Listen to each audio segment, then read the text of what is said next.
जाणारे उपजेते नसे नसले पुनर्बी दिसे पण नर शरीर मिळत नाही मिळालं धन्य त्यातल्या त्यात वारकरी होणं धन्य आहे धन्य. आता आपण वारकरी झालो आता काय माणसं म्हणतील मला माळ घालायचं नाही तुझ्याशी डोकं लावायला मला वेळ नाही.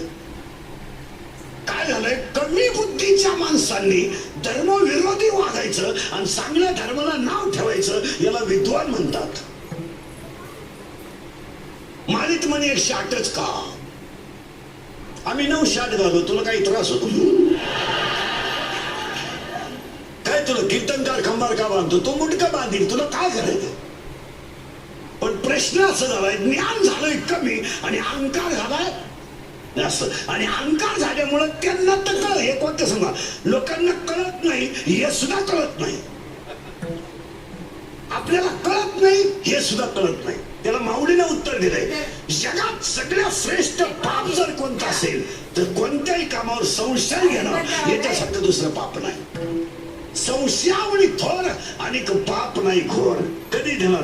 परत वाक्य आहे का नरशरी मिळत नाही मिळालंय धन्य झालो त्यातल्या त्यात वारकरी झालो धन्य झालो. नुसतं वारकरी झालो नाही संत भेटले तर ते धन्य झालो. पाणी लागलं काय धन्य खोदल्यावर लागणार काय म्हणतो ना लागलं पाणी काय म्हणतो झालं त्याला पोरग आता बायको गेलो काय ठीक आहे धन्य का. अरे नर्सरी कुणालाच मिळाला नाही झाडत नाही शेतात नाही अंडत नाही उद्भिद नाही जलचर नाही भूचर नाही खेचर नाही 44 लक्ष येऊन सगळ्यातली शेवटची येऊन आणि बुद्धिमान एवढी माणूस आहे. सगळ्यांना सगळे येऊन सगळ्यांना 4 आहेत आर आहे निद्रा आहे भय आहे मैथुन आहे सगळ्यांना आहे.